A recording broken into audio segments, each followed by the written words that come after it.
So, after a 5 year hiatus, Kendrick Lamar has finally released his new album titled Mr. Morale and the Big Steppers. Kendrick Lamar is known for being one of the most consistent rappers ever, and definitely from this generation. This guy has one of the best hip hop discographies of all time as well, spawning from Section 80, Good Kid, Mad City, to Pimp a Butterfly, Damn, Untitled Unmastered. The list goes on and on. You guys get the gist. His last project, Damn, was very divided, I would say. Sure, it got the Pulitzer Prize award, and it's a huge accomplishment and achievement for sure for a hip hop artist and just a musician in general. But it was mostly divided because it saw Kendrick taking more of a mainstream route, diverging more into these trap instrumentals, having these song structures to sound very mainstream type, and people feared that Kendrick would lose his appeal by succumbing more into the mainstream sound and trap wave that was spawning from that decade. And while I see the arguments, personally, it didn't really damage the record for me. I honestly enjoyed this record even till this day. But I can see why it was divided. Kendrick wanted to pull out something like that. He wanted to have fun with the sound, so I give him props for that. He always tries something new in every record that he makes, which is why I consider him to be personally my favorite rapper of this generation. This guy keeps innovating and pushing the boundaries in every single release that he keeps on making. Sure, there are some times where I'm like, maybe this part of the record didn't age well, and that's fine. I just mostly see that record as Kendrick trying something new, dipping his toes in the new territory that he was just excited to try out. And I think every artist, even if that record does become to be one of their worst records or just not their best one, I still feel it's important to experiment their sound, because if you just keep on with the same sound, you're just gonna be really like the next rapper. And Kendrick was definitely thinking more ahead of it and just saying, I don't want to be compared to the next rapper. I want to be compared as myself and want to keep on innovating the game. Between his absence from 2017 till now, he's sort of been there. He's sort of been here and there, I guess, mostly feature-wise. He's, I guess, been contributing something, especially with that Baby Keem record, where he did collaborate in tracks such as Vent, Range Brothers, and obviously the Grammy winner, Family Ties. And I was happy that Kendrick was still going on with the feature things and he was still going there even though he didn't drop music. But I was also just thinking in the back of my head, he's just teasing us at this point. Like, just give us what we need. We don't have to wait 5 more years for you to drop an album, bro. And so, yeah, I mean, he heard everyone. I believe it was last June. Yeah, last June, where he announced the record, that this record would be his final album from the Top Dog label. He says he wants to keep on going with PG Land, which I believe is his own record label, which I believe is his own sort of independent record label that he has. I think Keem is signed to it as well. Honestly, good for Kendrick. He just keeps on innovating the game, and he wants to be more, I guess, professional and comfortable with his music in the future. But yeah, fast forward to last Sunday, and we got The Heart Part 5. The Heart series has always been notorious because it shows us some elements of what to expect from the record upon the record's release. For instance, The Heart Part 4 showcased what we were going to hear in Damn, and I think it did it really well because it showed, I think, the instrumental for Damn, or the instrumental for Element, one of the tracks in Damn, and it gives us more of his energy and of his lyrical capability and what he was thinking, what was his mindset for the record. Honestly, it's another cultural shot from Kendrick, and this just proves why I love the Heart series even more. This song focuses more on, obviously, cultural aspects, how the culture influences us, whether it being good or bad. What I also really enjoyed about this track is that, Kendrick going in between his different perspectives. If you've seen the music video, he morphs into O.J. Simpson or Kobe, or later in the track Nipsey Hussle, and it just really hits you right in the feels. It's really telling you facts. He's presenting it to you in different angles, different perspectives, different point of views.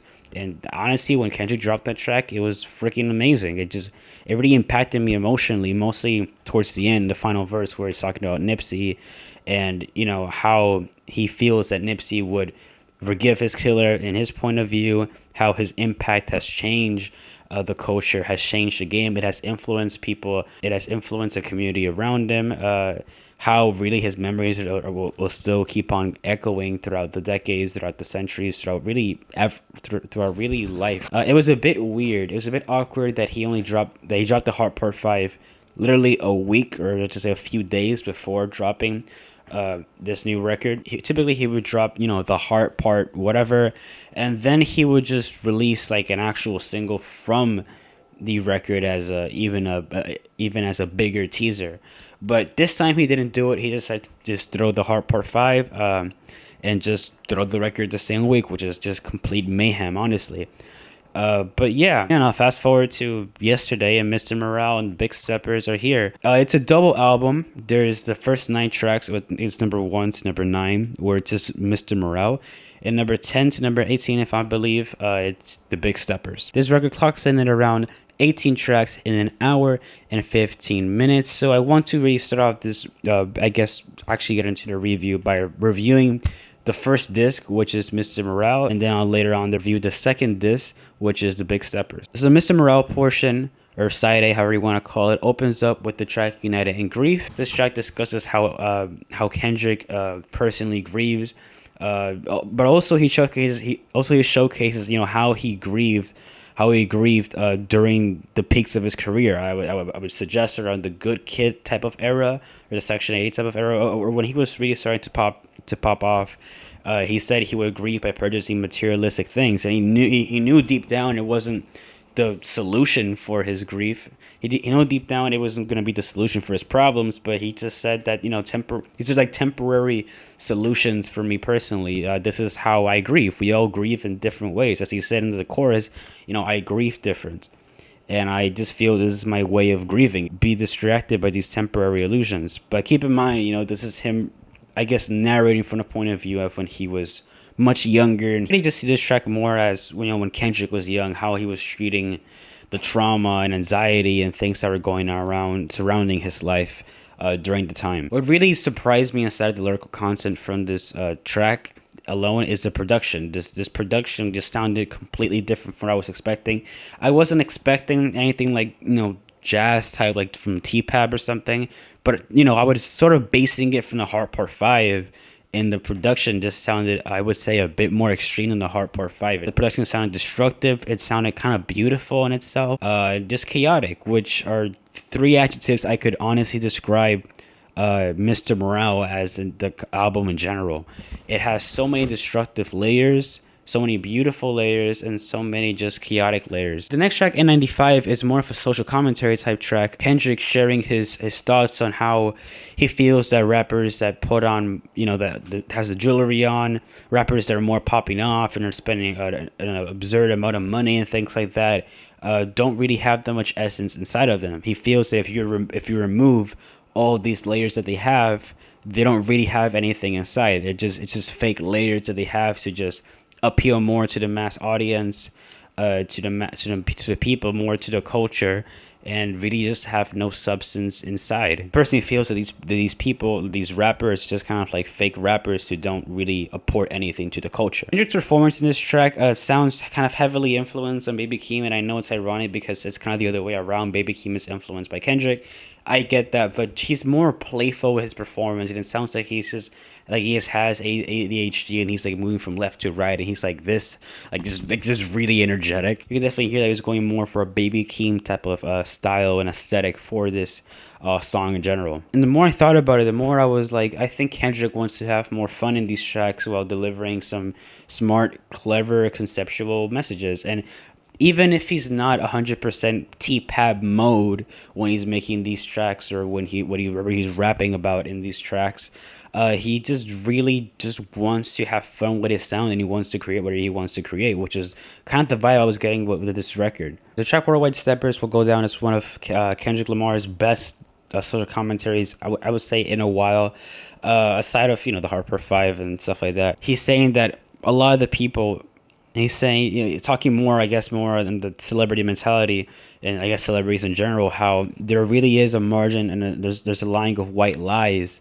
that a lot of these celebrities say. I mean, they could be hiding homophobia, xenophobia, a lot of different, messed up things, or they can just be racist, and we just do not know that. And also like the line where he says, I'm a killer, you a killer, we a killer too, meaning that I guess every person has some sort of aspect to hide. I'm not saying that every person is racist or whatever, but I'm just saying that there's something like a layer beneath us that we always hide, and we keep personal to us, to ourselves, than we never reveal to the public. Kendrick also diverges more into the R&B type of sound with Die Hard. I was literally thinking of All the Stars when I heard this track, because it just has that sort of resemblance where it's like sort of like poppy R&B at the same time. Kendrick sounds a bit more chill with this track. He lets the features really do more of the hard heavy work in here, which is honestly fine. This track isn't supposed to sound like, you know, ultra lyrical spiritual. It's supposed to be more laid back and chill, just not overthinking the entire concept of it. This track is mostly about Kendrick wants to find a ride or die person who will be there for him, 24/7, who would just stick by his side eternally. And he's sort of like confronting this person. He's like saying, you know, I'm a diehard. I'll ride for you. You know, I'll do anything for you. I'll protect you. Another thing that I like about the Mr. Morale portion of this record is, I would say, how introspective it is. There are some tracks such as Father Time featuring Sampha, which, oh my god, I'm so happy he's featuring here. His verse in the Life of Pablo song, I forgot, I think it was St. Paulo, the outro track for the record. He nailed that thing, and it just made me levitate. But yeah, going back to Father Time, the reason why I like about it and appreciate it so much is because, you know, when you're seeing the cover, and just keep in mind, it's been 5 years since he released Damn. He's now a father. He has a kid, or kids in plural. And it's more personally good because Kendrick in this track is describing his relationship between his father and him, and how, you know, he feels that his father shaped him into what man he is today. How he feels that, you know, the extreme things that his father did to, I guess, shape him as a whole, part of it had some benefit to him, and part of it shaped him to the man that he is today. In this track, he also, you know, gives advice for people who are fatherless, or fathers that, you know, they didn't have a father figure, they didn't have a father present in their life, how, you know, they should raise their child, how they should, I guess, stay more on the neutral side, how they should, you know, also spread as much love and joy as they can, but they're noticed that they should protect them no matter what. And I think Kendrick, you know, describing how he wants to be this perfect father, this father figure that outdoes his own father, is honestly just beautiful. It's beautiful to hear that. It's beautiful that Kendrick just wants to evolve as a human being. Kendrick, you know, wants to do even better than what his family did. And I would say the most surprising feature, really, I would say, out of this entire record, this entire leg, and can apply for the second leg, is that Kodak Black is featured in here. I don't know why. It's a very odd feature, but honestly, it makes sense when you think about it. I really enjoyed Rich Interlude. We hear the tale of Kodak Black's history from rags to riches, you know, how he grew up in an environment filled with poverty, deceit, lies, and how it was hard for him to emerge as a rapper, how it was hard for him to support his family, his mother, you know, how he wanted to be successful as well. Feels that he is rich, he feels that he has made it, he has enough money for himself and for his family. This track sets up the next track, which is called Rich Spirit. It goes for a bit more of a formulaic type of song. Formulaic meaning that, you know, the chorus and the hooks is a bit more prevalent than, I guess, the verses in this track. And personally, I don't mind that. I know that's going to give some people some damn flashbacks, like with the track Love, that had the hook and the chorus repeating for a bunch of times, but it was still a banger.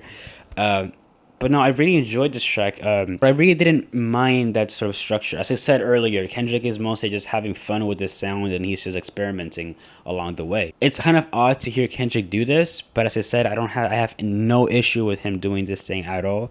As I said, I personally enjoy this track. There are some lines in here. There's a line in here that kind of made me laugh, with him saying that he was fasting for 4 days straight. Thinking about it a bit more within the context of the track, it makes sense because, you know, it's Rich Spirit. He's keeping his spirit clean. He's keeping himself healthy. Aside of, you know, him being, I guess, in a better place sort of mentally, he feels that physically he's healthier, which is kind of ironic because the track following this track is called We Cry Together. And sure, maybe on paper you might think, oh well, it's sort of like a, you know, sort of a soul searching type of song, you know, where he's crying, he's letting out, he's being more relieved, you know, he's crying with his girlfriend or his loved one.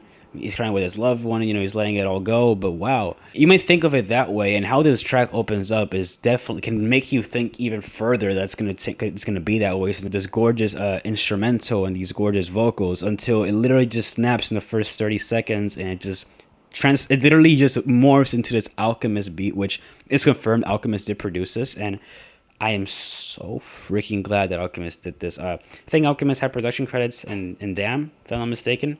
I don't know which track, but I think he did produce a track in Damn. But no, I'm just happy that he produced a beat here. But the funny, well, it's not really funny, but I guess this track is possibly the most bizarre track out of the entire record. Mr. Morale and the Big Steppers, period. The reason being is because this track is literally about Kendrick arguing with his loved one for like 4 minutes straight. And the funny thing is that they're literally on beat. They're literally rapping on beat, and it's the argument going back and forth. And it almost sounds like if you were walking in with your parents arguing, or like a divorce is going on. Like it just sounds that way. It sounds chaotic, destructive, and as I said earlier, kind of beautiful when you think about it. It's just literally them, releasing all their angers. So this track is basically that. But I mean, except for the final portion where it's like they basically make up for it, and they make up for it and come to terms at the end of the track in a very, very interesting way. But what makes this track even better is that the feature, I believe her name is Taylour Paige, is an actress. So the emotion is on spot. You can hear sometimes where she's going off with these emotions, and you can hear her sobbing and breaking down, crying, and it's just so nailed perfectly because, as I said, she's an actress, so she knows exactly what to do with this track. And she's not even a rapper, and she, as I said, was just on beat. The whole argument was on beat. But it was interesting because like seeing different perspectives between these two, like it was going back and forth. It was like you're in this side and then you're in that side, and the conversation gets stranger and more bizarre and bizarre and bizarre and bizarre as it goes on and progresses, which I think is basically the point of the track. Couples need to have arguments in order to keep on going, and in order to really understand each other, they need to argue at some point. No matter how bizarre it is, or no matter how outlandish it is. The track that follows this one is a bit more open, and it's a great continuation, honestly, from the complete outrage that we experienced from that track. It's the track that follows is called Purple Hearts. It features Summer Walker, surprisingly, and Ghostface Killah, which at first I was like, why is Ghostface Killah and Summer Walker in the same track? This sounds really weird and awkward, and I thought it was going to be a huge beat transition. Whenever I listen to this track in the instrumental, it sounds not only laid back and chill, it sounds like glossy, like if Kendrick sprayed some glitter on it. It just sounds like it's just like very wavy, very levitating-ish, and I really, really enjoy that element about it. And Summer Walker just adds so much more into the experience. It's just like, it just sounds like she's kind of like wrapping her arms around this entire track and just caressing it. That sounds really wrong, but what I'm trying to get at is that it just sounds very, very chill, very mellow. And part of the message of this track is, let the love talk. Don't rely on the drugs or whatnot to get more of a confession out of me. Let the love talk. Let the true essence of me talk, which I honestly think is perfect for a sexy R&B track that this is. So that was the final track for the Mr. Morale portion. Now we're going to get into the Big Steppers portion, which is an interesting portion as well. The Big Steppers opens up with this track called Count Me Out, as Kendrick states that he feels more relevant when people count him out. And that's sort of the gist that I got from the track. I'm probably not even probably not even close to what I said. It's a bit hard to kind of describe, I guess, the main message of this track. It's sort of comparable in United in Grief, I would say, stylistically, because it's destructive. We hear this beat transition that happens, I think, the first minute and a half, where it's just pure 808s. And Kendrick going off and off and off, bar for bar for bar for bar. Honestly, it's a pretty cool track to open up. The next track that follows, Crown, is easily one of the most introspective tracks from this side of the record, and combining Mr. Morale and the Big Steppers together. Basically, Kendrick in this track says that even though he knows that he has the crown for being, one of the best rappers ever, for being one of the GOATs in this generation, the rap game, he feels that he's not going to be able to please everybody. Which honestly, this track fits mostly perfectly right now in this record. I would say in both of these sides combined.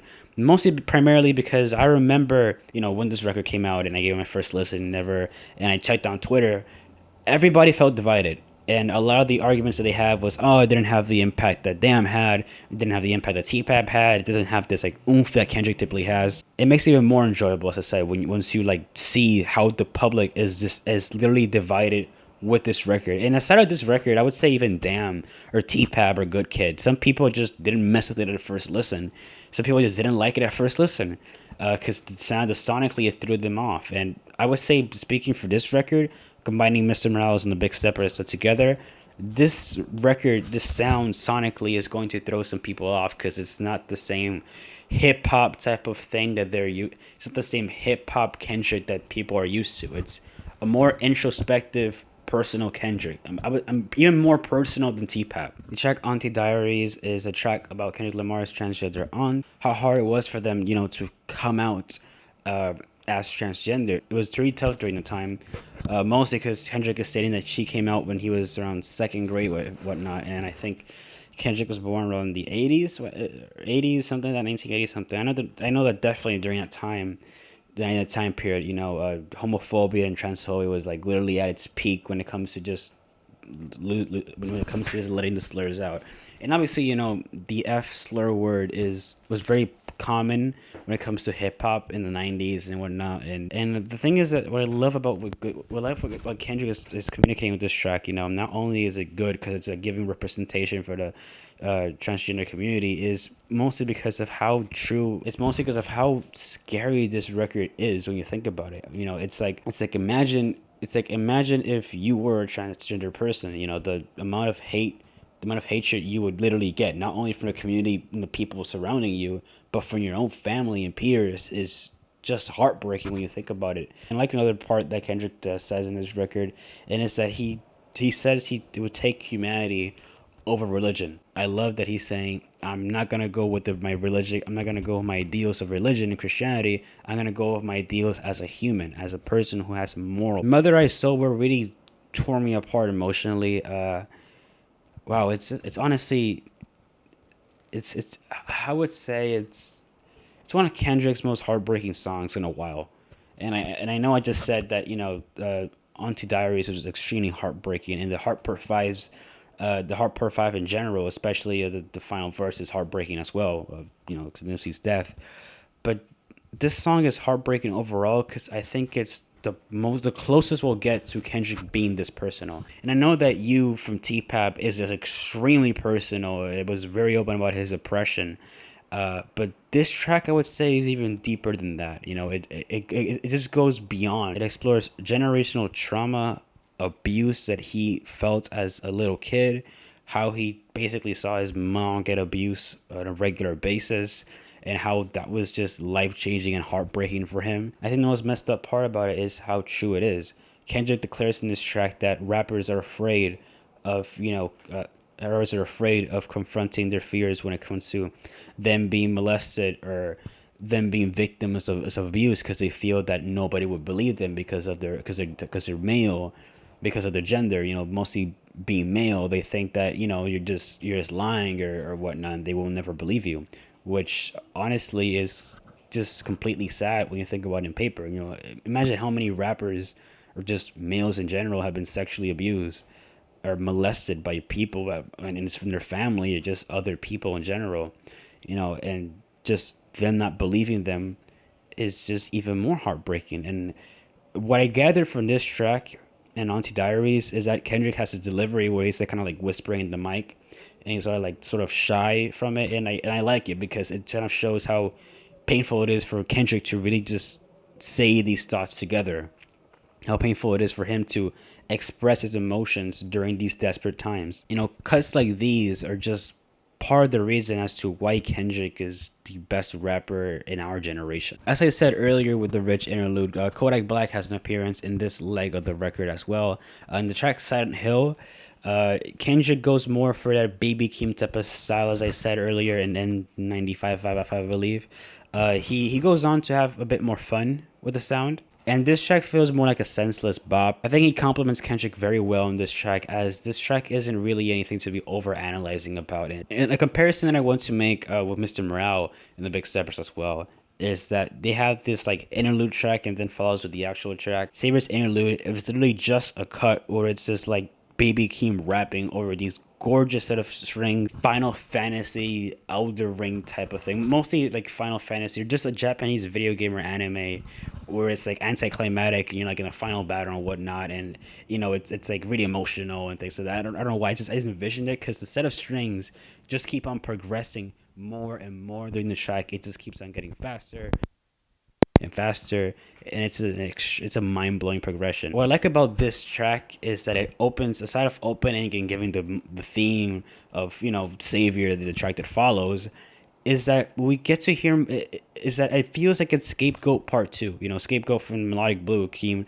It's almost like the sequel. Like, I think the Saviour interlude is like his sequel. It's like him finding solace in himself, him declaring that he's his own savior. He's the one who really did a lot of the hard work by himself. Sure, he did get some help from Kendrick Lamar, obviously, but I think a lot of the heavy lifting was done thanks to himself. It opens the doors for the next track, as I said, Saviour, which basically the whole concept of it is that we shouldn't be relying on, rappers or celebrities or musicians who we call role models. We should really be looking upon ourselves. We are our own role model. We are our own savior. We can't let other people be our savior. We need to be our own savior. The track Mr. Morale is a crazy cut that just comes out of nowhere. The bass line that just slides in is crazy. This track, I would say, is one of the most chaotic cuts between the Mr. Morale record and the Big Stepper record. The final track, Mirror, that ties in this record really nicely, just as it wraps up the concept of this record, which is just soul searching. It's basically soul searching. It's basically Kendrick in this entire record is, in the Mr. Morale and the Big Steppers, he's doing some soul searching in between every track. He's seeing what is good. He's seeing what is bad. He's seeing what's good. He's seeing what's bad. He's exploring. Even though he's 30 something and whatnot, he's still exploring. He's literally right now getting into fatherhood. He wants to be a better father figure to his kids. But going back to Mirror, I like it because what he declares in this track, Kendrick stating that he should look for himself. He should do some soul searching, and how he should remove himself from the culture. He should stop doing things for the culture, stop being a slave for the culture, mostly the negative aspects of it, and just be more of himself. I guess love himself, respect himself. I think by a long shot, this is one of Kendrick's most adventurous records. It takes us to territory that I don't think I've ever seen. I mean, this record is possibly his most personal record to date. And as I said earlier, sure, there are albums like Good Kid and T-Pap that have some personal moments, mostly Good Kid, Mad City, but I think this one is more personal in terms of family, because this album as a whole discusses the themes of family ties, generational trauma, relationship issues, relationships, themes like that, that surrounds them. And I think, as I said, it's a bit more coherent because we get a broader view of what his family is like. We get a broader view of where he really came from. Good Kid, Mad City was the era he grew up in, the environment. But I think Mr. Morale and the Big Steppers, both of these records together, is more about what really went down with his family, what really happened behind the scenes. I think that if you were to compare this record to his previous other records and just going off by that comparison, you're not going to enjoy this record that much, because the mentality is that it has to be something like super hip-hop-esque and whatnot. But this record is ultimately beautiful, chaotic, destructive, as I said in the beginning, and most of it is a bit more acoustic and laid back, which is something I never knew I needed from Kendrick Lamar. Like, as I said, Kendrick is just very candid in this record. He's a bit more loose in this record, and I think that's perfect. I think that's exactly what I needed Kendrick to do. The Hardcore 5 was a cultural shock. This record is a cultural reset. I can't believe I'm saying this, but this is probably the first time I've said this in this channel. So what do I think of this record? I can't believe I'm saying this. I said, I think I'm going to give this record a 10 out of 10. This record is honestly a masterpiece that I cannot wait to see evolve during the years that follows. I think this record will be placed really highly when it comes to talking about Kendrick Lamar's discography and the records that came out during the 2020s. This record is going to be really high up there. Yeah, what do you guys think of this record? Do you guys love it? Do you guys hate it? Let me know in the comments down below. What should you rate it? Leave a like if you enjoyed this video. Comment for more ideas in the future. What do you guys want me to what do you guys want me to discuss more in the future, content wise and stuff like that? Please turn the notification bell on so you don't miss an upload from me. Subscribe as well so you can keep updated with the channel and you never miss uploads like this, more reviews, more reactions, stuff like that. But yeah, stay safe from COVID. Peace out and stream this masterpiece.